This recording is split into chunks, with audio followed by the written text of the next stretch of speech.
Polity में भाग 2 पढ़ना है। भाग 2 आता है सिटीजनशिप, नागरिकता। आर्टिकल आ जाएंगे 5 से 11, 1 से 4 पढ़ चुके थे। भाग 1 में अब पढ़ना है 5 से 11। नागरिकता ब्रिटेन से ली गई है, ब्रिटेन के कानून से। अरस्तु ने सबसे पहले विवरण दिया था सिटीजनशिप का। अब पढ़ते हैं अनुच्छेद 5। अनुच्छेद 5 में कहा गया है संविधान बनने तक जो लोग भारत में हैं, भले किसी भी देश के हैं, संविधान बनने तक अगर वो भारत में है तो उनको भारत की नागरिकता मिल दी जाएगी। संविधान बनने पर अनुच्छेद 6।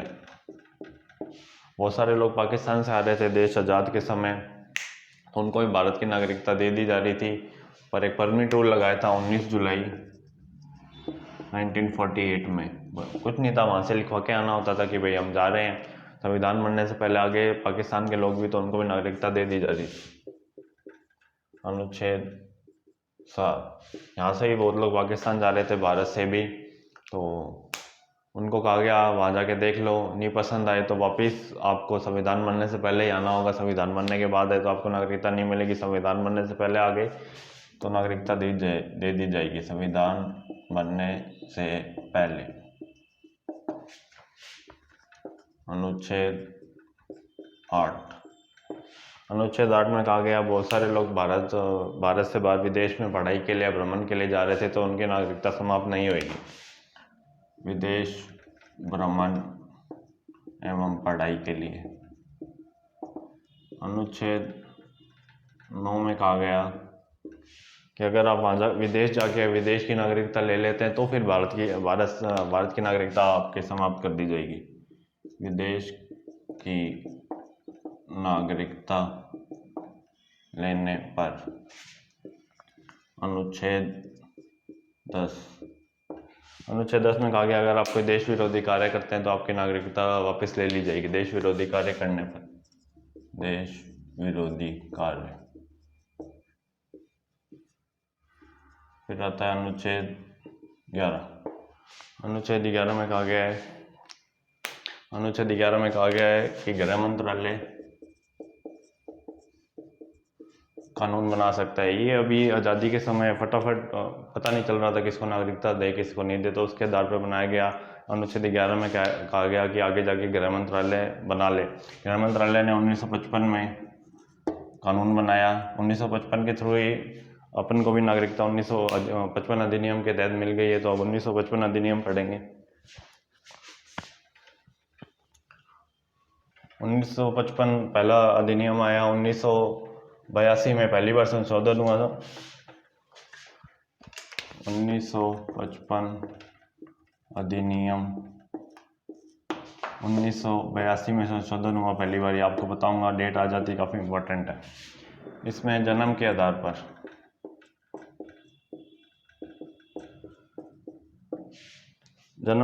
अगर किसी का जन्म भारत में हो रहा है तो उसको नागरिकता दे दी जा रही थी। फिर बहुत सारे लोग भारत भ्रमण या पढ़ाई के लिए भारत में आ रहे थे, उनके भी जन्म हो रहा था, उनके बच्चों का जन्म हो रहा था, तो उनको भी नागरिकता मिल रही थी। तो पहली बार संशोधन हुआ 1982 में। उसमें कहा गया अगर आपके माता या पिता भारत के हैं तो ही आपको नागरिकता मिलेगी। वंश के आधार पर। वंश के आधार पर नागरिकता मिल रही थी। अगर कोई लोग भारत से विदेश जा रहे हैं, वहाँ जाके अगर उनकी डिलीवरी हो रही है तो उनको भी नागरिकता दे दी जा रही थी। जैसा पहले सिर्फ पिता के आधार पर नागरिकता दी जा रही थी, उसके बाद 1992 में संशोधन किया गया और माता भी जोड़ा गया। 1992 में कहा गया माता या पिता अगर भारत के हैं तो नागरिकता दे दी जाएगी। इसका बहुत अच्छा एग्जाम्पल है शिखर धवन, क्रिकेटर हैं शिखर धवन, उनको वंश के आधार पर नागरिकता मिली हुई। पंजीकरण। कोई भी कॉमनवेल्थ कंट्री का कोई आदमी 7 साल से लगातार भारत में रह रहा है तो उसको भी नागरिकता गृह मंत्रालय प्रदान कर सकता है। Commonwealth country. देशीकरण। कोई दूसरे देश का अगर कोई आदमी है किसी भी फील्ड में, क्रिकेट में स्पोर्ट्स में या फिर आर्ट में बहुत अच्छा है, भारत के प्रति अच्छी सोच है, भारत की कोई एक भाषा का जानकार है तो उसको भी नागरिकता 10 साल बाद दे दी जाएगी, 10 साल बाद। अब रह गया अर्जित भूमि। सिक्किम को मिलाया गया था अनुच्छेद 3 के तहत 35 और 36 वाला संविधान संशोधन किया गया था, तो उनको भी नागरिकता देना जरूरी था। तो अर्जित भूमि सिक्किम की गई थी, आपको पता होगा, उनको भी नागरिकता दे दी गई। तो ये था नागरिकता से कॉन्सेप्ट। अब कुछ एनआरसी वगैरह देख लेते हैं क्या है।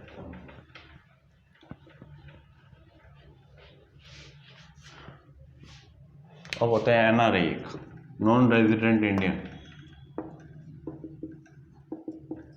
नॉन रेजिडेंट इंडियन उनको कहते हैं जो करीब कम से कम 6 महीने भारत से बाहर हैं, किसी दूसरे देश में, उनको एनआरआई कहा जाता है। एनआरआई की नागरिकता भारत की होती है जब तक वो दूसरे देश की नागरिकता नहीं ले लेते, वो भारत के सदस्य होते हैं। एक होती है ओवरसीज नागरिकता आई थी 2005 में, लक्ष्मी सिंगलीवल कमेटी के कहने पर। इसमें अगर बाहर जाके आप कोई बहुत बड़े पद पे पहुंच जाते हैं और वहाँ की नागरिकता ले लेते हैं, तो भी आपको एक ओवरसीज नागरिकता भारत प्रदान करता है। उसके थ्रू आप बिना वीज़ा के भारत आ सकते हैं। वीज़ा और वो देख लेते हैं पासपोर्ट क्या होता है। वीज़ा आपको दूसरे देश अगर आप किसी दूसरे देश में जाना है तो वीज़ा आपको दूसरा देश प्रोवाइड कराएगा कि हाँ भाई आप इतने दिन तक हमारे देश में रह सकते हो। जबकि पासपोर्ट इंडिया प्रोवाइड करता है, खुद का देश प्रोवाइड करता है कि आप दूसरे कंट्री में जा सकते हो। तो वीज़ा दूसरा देश प्रोवाइड करता है, जबकि पासपोर्ट खुद का देश देता है। और फटाफट एनआरसी और सीए देख लेते हैं क्या है।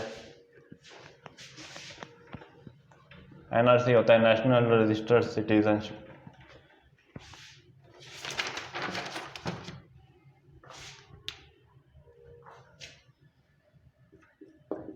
सीए देख लेते हैं, सिटीजनशिप अमेंडमेंट एक्ट।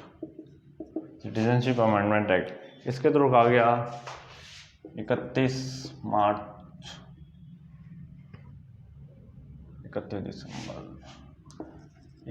दिसंबर 2014 से पहले पाकिस्तान, अफगानिस्तान, बांग्लादेश के धर्म प्रताड़ित अल्पसंख्यक लोग अगर भारत में आ चुके हैं 31 दिसंबर 2014 से पहले, तो उनको नागरिकता दे दी जाएगी। कौन कौन से कंट्री? पाकिस्तान, अफगानिस्तान, बांग्लादेश। अल्पसंख्यक समुदाय के धर्म प्रताड़ित लोग। NRC national register of citizen. 1971 में इंडिया पाकिस्तान वॉर हो रहा था, तो बांग्लादेश से काफ़ी सारे लोग भारत में आ गए थे, और तो एनआरसी निकाला गया। अगर आप 31 मार्च 1971 से पहले भारत में हैं तो ये आपको नागरिकता मिलेगी। उसके अगर डॉक्यूमेंट दिखाने हैं, 30 डॉक्यूमेंट दिखाने हैं टोटल, 30 में से कोई भी एक डॉक्यूमेंट दिखा देते हैं आप, तो आपको नागरिकता रहेगी, नहीं तो नहीं रहेगी। आपको 4 माह का टाइम दिया जाएगा, फिर आप डिस्ट्रिक्ट कोर्ट जा सकते हो, डिस्ट्रिक्ट कोर्ट या सुप्रीम कोर्ट में भी अगर आप नहीं दिखा पाए तो आपको नागरिकता रद्द कर दी जाएगी और आपको डिटेंशन सेंटर भेज दिया जाएगा।